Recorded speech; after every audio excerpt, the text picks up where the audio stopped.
ಪ್ರತಿಭಟನೆಯಲ್ಲಿ ಇವತ್ತು ನಮ್ಮ ಜೊತೆಗೆ ಕಾಂಗ್ರೆಸ್ ವಕ್ತಾರರಾದ ನಜ್ಮಾ ನಜೀರ್ ಅವರಿದ್ದಾರೆ. ಬನ್ನಿ ಅವ್ರು ಏನ್ ಹೇಳ್ತಾರೆ ಕೇಳೋಣ. ನಜ್ಮಾ ಮೇಡಮ್ ಅವರೇ, ಎಲ್ಲೋ ಒಂದ್ ಕಡೆ ಇವತ್ತು ಈ ಮುಸ್ಲಿಂ ಸಮಾಜದಲ್ಲಿ ಲಕ್ಷಾಂತರ ಸಂಖ್ಯೆಯಲ್ಲಿ ಕರ್ನಾಟಕದಲ್ಲಿ ಜನ ಇದ್ದಾರೆ, ಆದ್ರೆ ಇಲ್ಲಿ ಜನ ಕಡಿಮೆ ಇದ್ದಾರೆ. ಈ ಪ್ರೊಟೆಸ್ಟ್ ಎಲ್ಲೋ ಒಂದ್ ಕಡೆ ವಿಫಲ ಅನ್ಸಲ್ಲ. ಪ್ರತಿಭಟನೆಯ ಧ್ವನಿಗಳು ಒಂದಾದ್ರೂ ಇರ್ಲಿ ಎರಡಾದ್ರೂ ಇರ್ಲಿ ಪ್ರತಿಭಟನೆ ನಡೀತಾ ಇದೆಯಾ, ಅದು ಇಂಪಾರ್ಟೆಂಟ್. NRCCA ಶುರು ಮಾಡಿದಾಗ ನಾವು ಒಂದ್ 8-10 ಜನ ಟೌನ್ ಹಾಲ್ ನ ಮೆಟ್ಲುಗಳ ಮೇಲೆ ಶುರು ಮಾಡಿದ್ದು ಕರ್ನಾಟಕದಲ್ಲಿ ಪ್ರತಿಭಟನೆನ. ಆಗ್ಲಿಲ್ವಾ? ಲಕ್ಷಾಂತರ ಜನ ಪ್ರತಿಭಟನೆ ಸೇರ್ಲಿಲ್ವಾ? ತಾಲೂಕುಗಳಲ್ಲಿ ಹಳ್ಳಿಗಳಲ್ಲಿ ಬೂತ್ಗಳಲ್ಲಿ ಪ್ರತಿಭಟನೆ ನಡೀತು. ಆತರ ಪ್ರತಿಭಟನೆ ನಡೆಯುತ್ತಿದೆ. ಇವತ್ತು ಇನಿಷಿಯೇಟಿವ್ ಪ್ರೋಗ್ರಾಮ್ ಇದು ಮೇಡಮ್. ಎಲ್ಲೋ ಒಂದ್ ಕಡೆ ಕಾಂಗ್ರೆಸ್ ಮುಖಂಡರು, ದೊಡ್ಡ ದೊಡ್ಡ ನಾಯಕರು, ರಾಜ್ಯದಲ್ಲಿ ಮುಸ್ಲಿಂ ಮುಖಂಡರು ಇದ್ದಾರೆ. ಈ ಪ್ರತಿಭಟನೆಯಲ್ಲಿ ಯಾರು ಭಾಗವಹಿಸಿಲ್ಲ, ಯಾಕೆ ಮೇಡಮ್? ಯಾಕೆ ನಾನು ಮುಸ್ಲಿಂ ರೆಪ್ರೆಸೆಂಟೇಟಿವ್ ಅಂತ ನಿಮ್ಗೆ ಅನ್ಸಲ್ವಾ? ಇವ್ರು ಅನ್ಸಲ್ವಾ? ಅವ್ರನ್ಸಲ್ವಾ? ನೋಡಿ, ಇದು ಲೀಡರ್ ಬೇಸ್ಡ್ ಆಗಿರುವಂತ ಪ್ರೊಟೆಸ್ಟ್ ಅಲ್ಲ. ಇದು ಪ್ರತಿಯೊಬ್ಬ ಮನುಷ್ಯ, ಪ್ರತಿಯೊಬ್ಬ ವ್ಯಕ್ತಿ ಮಾಡ್ಬೇಕಾಗಿರುವಂತ ಪ್ರೊಟೆಸ್ಟ್. ಆದ್ರೂ ಮೇಡಮ್, ಈಗ ಬಿಲ್ ಪಾಸ್ ಆಗೋವರೆಗೂ ಸುಮ್ಮನಿದ್ದು ಈಗ ಈ ತರ ಪ್ರತಿಭಟನೆಗಳು, ಇದ್ರ ಮುಂಚೆನೆ ಕೋರ್ಟ್ಗೆ ಹೋಗೋ ಅವಕಾಶ ಇರ್ಲಿಲ್ವಾ ಮೇಡಮ್? ಇಲ್ಲ, ಅದು ಫಸ್ಟ್ 2 ತರಹದ ಒಂದು ವ್ಯವಸ್ಥೆ ಇದೆ. ಶಾಸಕಾಂಗದಲ್ಲಿ ಬಿಲ್ ಪಾಸ್ ಆದ್ಮೇಲೆ ನಾವು ನ್ಯಾಯಾಂಗಕ್ಕೆ ಮೊರೆ ಹೋಗ್ಲಿಕ್ಕೆ ಸಾಧ್ಯ. ಇದು ಇವರು ಪಾರ್ಲಿಮೆಂಟ್ ನಲ್ಲಿ ಡಿಸೈಡ್ ಮಾಡಿಕೊಂಡು ಅಲ್ಲಿ ಒಂದು ಸಂಖ್ಯೆಯನ್ನ, ಅವರ ಬಹುಸಂಖ್ಯಾತತ್ವವನ್ನ ತೋರಿಸ್ಕೊಂಡು, ಬಹುಮತವನ್ನ ತೋರಿಸ್ಕೊಂಡು ಅದನ್ನ ಜಾರಿ ಮಾಡಿದ್ದಾರೆ. ನಾವೀಗ ನ್ಯಾಯಾಂಗಕ್ಕೆ ಮೊರೆಯನ್ನ ಹೋಗ್ಬೋದು. ಇದಕ್ಕಿಂತ ಮುಂಚೆ ಕೂಡ ಈ ತರ ಮಾಡಕ್ ಹೊರಟಿದ್ದಾರೆ ಅಂತ ಹೇಳಿ ಕೂಡ ಕಾನೂನಿನ ಮೊರೆ ಹೋಗಿದ್ದಿದೆ. ಆಕ್ಚುಲಿ ಇವಾಗ ಮಾಡುವಂತ ನ್ಯಾಯಾಂಗ ಫೈಟ್ ಏನಿದೆ, ಜುಡಿಷಿಯರಿ ಫೈಟ್ ಏನಿದೆ, ಇದು ತುಂಬಾ ವ್ಯಾಲಿಡ್ ಆಗಿರುತ್ತೆ ಮೇಡಮ್. ಈಗ ಇಷ್ಟು ದಿವಸ ಹೆಣ್ಮಕ್ಳಿಗೆ ಅವಕಾಶ ಇರ್ಲಿಲ್ಲ ವಕ್ಫ್ ಬೋರ್ಡ್ ಅಲ್ಲಿ, ಈಗ ಈ ಹೊಸ ಬಿಲ್ ಅಲ್ಲಿ ಹೆಣ್ಮಕ್ಳಿಗೆ ಅವಕಾಶ ಕೊಡ್ತೀವಿ ಅಂತ ಹೇಳಿದ್ದಾರೆ. ಹಾಗಾಗಿ ಇದರಿಂದ ಏನಾದ್ರೂ ಹೆಣ್ಮಕ್ಳಿಗೆ ಲಾಭ ಇದೆಯಾ? ಇಲ್ಲ, ಯಾರು ಹೇಳಿದ್ದು ಹೆಣ್ಮಕ್ಳಿಗೆ ಅವಕಾಶ ಇರಲಿಲ್ಲ ಅಂತ? ವೆರಿ ಕ್ಲಿಯರ್ಲಿ ಸೆಂಟ್ರಲ್ ವಕ್ಫ್ ಬೋರ್ಡ್ ಆಕ್ಟ್ 1995 ತುಂಬಾ ಕ್ಲಿಯರ್ ಆಗಿ ಸೆಂಟ್ರಲ್ ಮತ್ತು ಸ್ಟೇಟ್ ಎರಡೂ ಕಡೆಯೂ ಕೂಡ ಇಬ್ಬಿಬ್ರು ಮುಸ್ಲಿಂ ಹೆಣ್ಮಕ್ಳಿಗೆ ಅವಕಾಶವನ್ನ ಮಾಡಿಕೊಡ್ಲೇಬೇಕು ಅನ್ನುವಂತ ಕಾನೂನನ್ನ ರಚನೆ ಆಗಿತ್ತು. ಕರ್ನಾಟಕದಲ್ಲಿ ಮೊನ್ನೆ ಅಷ್ಟೇ ನಮ್ಮ ವಕ್ಫ್ ಬೋರ್ಡ್ಗೆ ಇಬ್ಬರನ್ನ ನಾಮಿನೇಟ್ ಮಾಡಿದ್ದಾರೆ. ಕನೀಸ್ ಫಾತಿಮಾ ಅವರು ಮತ್ತೆ IPS ಅಧಿಕಾರಿ ಆಗಿರುವಂತಹ ಸಾರಾ ಫಾತಿಮಾ, ಇವರಿಬ್ರು ಕೂಡ ನಮ್ಮ ಕರ್ನಾಟಕ ವಕ್ಫ್ ಬೋರ್ಡ್ ನ ಮಹಿಳಾ ಸದಸ್ಯರು. ಶಿಯಾ ಮುಸ್ಲಿಂ ಹೆಣ್ಮಕ್ಳನ್ನು ಕೂಡ ಈ ಹಿಂದೆ ನಮ್ಮ ವಕ್ಫ್ ಬೋರ್ಡ್ ನಲ್ಲಿ ಸದಸ್ಯರನ್ನಾಗಿ ಮಾಡಲಾಗಿದೆ. ಇವ್ರುಗಳು ನಿಜವಾಗ್ಲೂ ಮುಸ್ಲಿಂ ಹೆಣ್ಮಕ್ಳ ಬಗ್ಗೆ ಅಷ್ಟೆಲ್ಲ ಪಾಪ ಕನ್ಸರ್ನ್ ಇದ್ರೆ, ಇವಾಗ ವುಮನ್ ರಿಸರ್ವೇಶನ್ ಬಿಲ್ ತರ್ತಾ ಇದೀವಿ 33% ಅಂತ ಹೇಳ್ತಿದಾರಲ್ಲ, ಆ ವುಮನ್ ರಿಸರ್ವೇಶನ್ ಬಿಲ್ ನಲ್ಲಿ ಮುಸ್ಲಿಂ ಹೆಣ್ಮಕ್ಳಿಗೆ ಒಂದು 10% ಕೊಟ್ಬಿಡಕ್ ಹೇಳಿ, ಆಗ ಇವ್ರಿಗೆ ನಿಜವಾಗ್ಲೂ ಮುಸ್ಲಿಂ ಹೆಣ್ಮಕ್ಳ ಬಗ್ಗೆ ಕಾಳಜಿ ಇದೆ ಅಂತ ಒಪ್ಕೊಳ್ಳೋಣ. ನಮೀಗ 2006 ನಡೆದ ಸರ್ವೆಲಿ 36 ಲಕ್ಷ ಎಕರೆ ಜಮೀನಿತ್ತು ಒಬ್ಬನಿಂದ, ಈಗ 136,000 ಎಕರೆ ಇದೆ ಅಂತಾರೆ. ಇದು ಹೇಗೆ ನೋಡಿ, ವಕ್ಫ್ ಅಥವಾ ಮುಸಲ್ಮಾನರ ಪ್ರಾಪರ್ಟಿ ಅಂದಾಗ ಎಲ್ಲವೂ ಒಂದ್ ಇದಕ್ಕೆ ಬರುತ್ತೆ, ಒಂದ್ರಲ್ಲಿ ಸೇರ್ಕೊಳ್ಳುತ್ತೆ.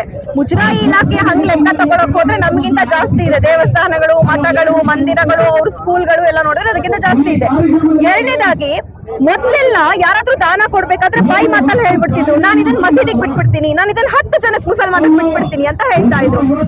ನಾವು ಇಂದಿರಾ ಗಾಂಧಿ ಅವರು ಉಳುವವನೇ ಹೊಲದೊಡೆಯ ಅನ್ನುವಂತ ಕಾಯ್ದೆಯನ್ನ ತರುವವರೆಗೂ ಕೂಡ, ತಂದ ನಂತರವೂ ಕೂಡ ಇವತ್ತು ನಾವು ಸಾಗುವಳಿ ಚೀಟಿಯನ್ನ ಪಡ್ಕೊಳ್ಳೋದಕ್ಕೆ ತಾಲೂಕು ಆಫೀಸ್ಗಳಿಗೆ ಓಡಾಡ್ತಾ ಇರೋ ಪರಿಸ್ಥಿತಿ ಇದೆ. ಅವತ್ತು ಯಾರು ಉಳಿತಾ ಇದ್ರು ಅವರು ಮಸೀದಿಗಳಿಗೆ, ಜಮಾತ್ಗೆ, ಖಬ್ರಸ್ತಾನಿಗೆ ಅಂತ ಬಿಟ್ಕೊಟ್ಟಿರುವಂತ ಆಸ್ತಿ. 2006 ನಂತರ ಸರ್ಕಾರಗಳು ಎನ್ಕ್ರೋಚ್ಮೆಂಟ್ ಅನ್ನ ಮಾಡಿ ವಕ್ಫಿಗೆ ಯಾವುದು ಅನುಭವದಲ್ಲಿದೆ ಅದನ್ನ ಸೇರ್ಸೋದಕ್ಕೆ ಪ್ರಯತ್ನ ಪಡೋದಕ್ಕೆ ಶುರು ಮಾಡಿದ್ರು.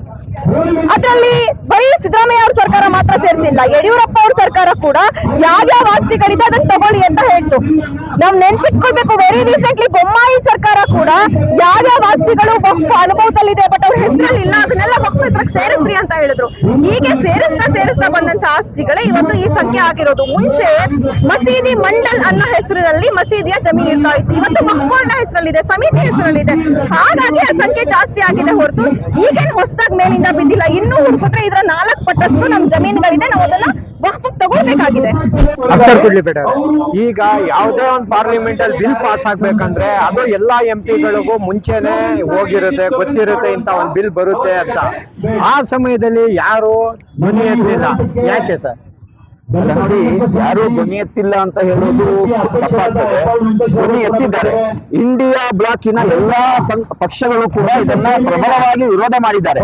ಆದ್ರೆ ಯಾವ ಮಟ್ಟದಲ್ಲಿ ಮುಂಜಾಗ್ರತಾ ಕ್ರಮವಾಗಿ ಇದನ್ನ ಎಚ್ಚರಿಕೆಯೆಲ್ಲ ವಹಿಸಬೇಕಾಗಿತ್ತು ಅದರಲ್ಲಿ ಎಡವಿದ್ದಾರೆ.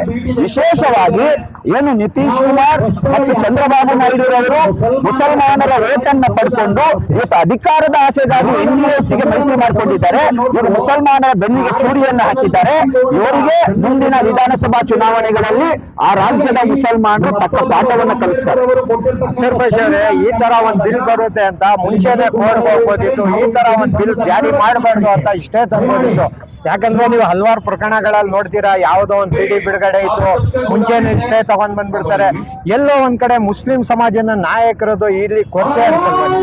ಇಲ್ಲ ನೋಡಿ, ಯಾವ್ದಾದ್ರೂ ಒಂದು ಬಿಲ್ ಪಾಸ್ ಆಗೋಕ್ಕಿಂತ ಮುಂಚೆ ಕೋರ್ಟ್ಗೆ ಹೋಗುವಂತ ಅವಕಾಶ ನಮ್ಮ ಸಂವಿಧಾನದಲ್ಲಿ ಇಲ್ಲ. ಯಾಕಂತ ಹೇಳಿದ್ರೆ ಎರಡೂ ಸದನಗಳಲ್ಲಿ, ರಾಜ್ಯಸಭೆ ಮತ್ತು ಲೋಕಸಭೆಯಲ್ಲಿ ಪಾಸ್ ಆದ ನಂತರ ರಾಷ್ಟ್ರಪತಿಯವರು ಅಂಕಿತ ನಾಮ ಹಾಕುವವರೆಗೂ ಕೂಡ ಕೋರ್ಟ್ಗೆ ಹೋಗುವ ಅವಕಾಶ ಇರೋದಿಲ್ಲ. ಕೋರ್ಟ್ಗೆ ಯಾವಾಗ ಹೋಗ್ಲಿಕ್ಕೆ ಅವಕಾಶ ಅಂದ್ರೆ ರಾಷ್ಟ್ರಪತಿಯವರು ಅಂಕಿತ ಹಾಕಿದ ತಕ್ಷಣ. ಅದಕ್ಕಾಗಿ ಈಗಾಗಲೇ ಹಲವಾರು ಜನರು ಕೋರ್ಟ್ಗೆ ಹೋಗಿದ್ದಾರೆ. ಈಗ ಸರ್ ಇಲ್ಲಿ ಸುಮಾರು ಜನ, ಈಗ ಎಲ್ಲಾ ಜನ ಇದ್ದಾರೆ ಇಲ್ಲಿ, ಹಾಗೂ ನೀವು SDP ಪಕ್ಷದಿಂದಾನು ಇದ್ದೀರಾ. ಆದ್ರೆ ಮುಸ್ಲಿಂ ಸಮಾಜದ ದೊಡ್ಡ ದೊಡ್ಡ ನಾಯಕರು ನಮ್ಮ ಕರ್ನಾಟಕದಲ್ಲಿ ಗುರುತಿಸ್ಕೊಳ್ಳುವಂತ ನಾಯಕರದ್ದು ಕೊರತೆ ಇದೆ ಅನ್ಸಲ್ವಾ? ನೋಡಿ, all India Muslim personal law board all over ಇಂಡಿಯಾದಲ್ಲಿರುವಂತ ಎಲ್ಲ ಬೃಹತ್ ದೊಡ್ಡ ದೊಡ್ಡ ಮತ್ತು ಸಣ್ಣ ಸಣ್ಣ ಮುಸ್ಲಿಂ ಸಂಘಟನೆಗಳನ್ನ ಪ್ರತಿನಿಧಿಸುವಂತ ಸಂಘಟನೆ. ಆ ಸಂಘಟನೆ ಕಾಲ್ಫಾರ್ ಕೊಡಬೇಕಾದ್ರೆ ಸಣ್ಣ ಪುಟ್ಟ ನಾಯಕರ ವಿಚಾರಗಳು ಬಿಡಿ, ಕೆಲವರು ಅವರ ರಾಜಕೀಯ ಹಿತಾಸಕ್ತಿಗಾಗಿ ಏನೋ ಅವರ ಹಿಡನ್ ಅಜೆಂಡಾ ಇರ್ಬೋದು. ಆದ್ರೆ ದೇಶದಾದ್ಯಂತ all India Muslim personal law board banner ನಲ್ಲಿ ಎಲ್ಲ ಸಂಘ ಸಂಸ್ಥೆಗಳು ಬೀದಿಗಿಳಿದಿದ್ದಾವೆ. ಸರ್, ಈಗ ಮುಸ್ಲಿಂ ಸಮಾಜದ ಒಂದು ಕೊರತೆ, ಒಂದು ಕಷ್ಟಗಳಿಗಿಂತ ಇವರು ರಾಜಕೀಯದ ಜೀವನ ಮುಖ್ಯ. ಎಂತ ರಾಜಕೀಯ? ಯಾವ ರಾಜಕೀಯ? ನೋಡಿ, ಈ ದೇಶ ಇಲ್ಲಿ ಯಾರಪ್ಪನ ಮನೆ ಆಸ್ತಿ ಅಲ್ಲ. ಈ ದೇಶಕ್ಕಾಗಿ ಹಲವಾರು ಲಕ್ಷಾಂತರ ಜನರು ಪ್ರಾಣ ತ್ಯಾಗವನ್ನು ಮಾಡಿದ್ದಾರೆ.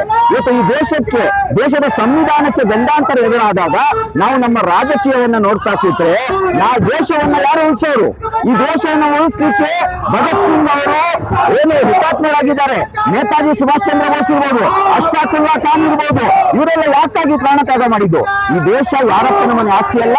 ಹಾಗಾಗಿ ನಮ್ಮ ರಾಜಕೀಯವನ್ನ ನಾವು ಸೈಡಿಗಿಟ್ಟು ನಾವೆಲ್ಲರೂ we the people of India ಒಟ್ಟೊಳಿನಿಂದ ಇಂತಹ ಸಂವಿಧಾನ ವಿರೋಧಿ ಕಾಯ್ದೆಗಳ ವಿರುದ್ಧ ಧ್ವನಿಯನ್ನ ಎತ್ತಬೇಕಾಗಿರೋ ನಮ್ಮ ಕರ್ತವ್ಯ. ಇವತ್ತು ಮುಸಲ್ಮಾನರ ವಕ್ಫ್ ವಿಚಾರ ಅಂತ ಹೇಳಿ ನೀವು ಭಾವಿಸಿರ್ಬೋದು. ನಾಳೆ ಚರ್ಚ್ಗಳ ಮೇಲೂ ಕೂಡ ಇವರ ವಕ್ರದೃಷ್ಟಿ ಬೀಳುವಂತ ಸಾಧ್ಯತೆ ಇದೆ. ದೇವಸ್ಥಾನಗಳ ಟ್ರಸ್ಟ್ಗಳ ಮೇಲೂ ಕೂಡ ವಕ್ರದೃಷ್ಟಿ ಬೀಳುವಂತ ಸಾಧ್ಯತೆ ಇದೆ. ಹಾಗಾಗಿ ನಾವೆಲ್ಲರೂ ಸೇರಿ ಇದನ್ನು ವಿರೋಧಿಸಬೇಕು ಎಂಬಂತೇಳಿ ನಾನು ಕಳಕಳಿಯ ಮನವಿಯನ್ನ ಮಾಡ್ಕೊಳ್ತಾ ಇದ್ದೆ. ಸರ್, ಮುಸ್ಲಿಂ ಸಮಾಜದಲ್ಲಿ ಯಾವಾಗಾದ್ರೂ ಏನೇ ತೊಂದರೆ ಆಗಲಿ SDP ಪಕ್ಷ ಮಾತ್ರ ಮುಂದೆ ಬರುತ್ತೆ. ಹಾಗಾಗಿ ಮುಸ್ಲಿಂ ಬಗ್ಗೆ ಕಾಳಜಿ ಇರೋದು ಬರೀ SDP ಅವ್ರಿಗೆ ಮಾತ್ರನಾ? ನೋಡಿ, ಮುಸಲ್ಮಾನರು ಏನಾಗಿದ್ದಾರೆ ಅಂತ ಹೇಳಿದ್ರೆ ಇವತ್ತು ಟಿಶ್ಯೂ ಪೇಪರ್ ರೀತಿ ಯೂಸ್ ಆಗ್ತಾ ಇದ್ದಾರೆ.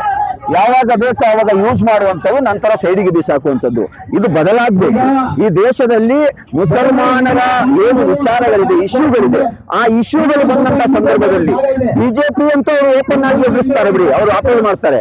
ಸೋಕಾಲ್ ಸೆಕ್ಯುಲರ್ ಪಾರ್ಟಿಗಳಲ್ಲಿರುವಂತ ನಾಯಕರಿಗೆ ನಾವು ಕರೆಯನ್ನು ಕೊಡ್ತಾ ಇದ್ದೇವೆ. ಇದು ಕಾಲ ಪಕ್ವವಾಗಿದೆ. ಇನ್ನು ನಿಮ್ಮ ದೋಸುಂಬೆ ಕಣ್ಣೀರುಗಳು, ಮೊಸಳೆ ಕಣ್ಣೀರುಗಳು ಸುರಿಸುವಂತ ಕಾಲ ಇದಲ್ಲ. ಇವತ್ತು ನೀವು ಬೀದಿಗಿಳಿಯಬೇಕು. ಒಂದು ವೇಳೆ ಈಗಲೂ ಕೂಡ ನೀವು ಎಚ್ಚೆತ್ತುಕೊಳ್ಳಿಲ್ಲ ಅಂತ ಹೇಳಿದ್ರೆ ಈ ದೇಶದ ಜನರು ನಿಮ್ಮನ್ನ ಎಲ್ಲಿಗೆ ಕಳಿಸ್ಬೇಕೆಂಬುದನ್ನ ತೀರ್ಮಾನ ಮಾಡ್ತಾರೆ. ಹಾಗಾಗಿ ಈಗಾದ್ರೂ ನೀವು ಬೀದಿಗಿಳಿರಿ. ಇದು ಮುಸಲ್ಮಾನರ ಮಾತ್ರ ವಿಚಾರ ಅಲ್ಲ, ಈ ದೇಶದ ಸಂವಿಧಾನದ ವಿಚಾರವಾಗಿದೆ. ಹಾಗಾಗಿ ಇವತ್ತೂ ಕೂಡ ಕಾಲ ಮಿಂಚಿಲ್ಲ. ಈ ದೇಶದ ಎಲ್ಲಾ ಸೋಕಾಲ್ ಸೆಕ್ಯುಲರ್ ಪಾರ್ಟಿಗಳು ಕೂಡ ಬೀದಿಗಿಳಬೇಕಂತೇಳಿ ನಾನು ಮನವಿ ಮಾಡ್ಕೊಳ್ತಾ ಇದ್ದೇನೆ. ಸರ್, ತಮ್ಮ ಹೆಸರು ಸರ್? ನನ್ನ ಹೆಸರು Afsar Kodlipete, social democratic party of ಇಂಡಿಯಾದ ರಾಜ್ಯ ಪ್ರಧಾನ ಕಾರ್ಯದರ್ಶಿ.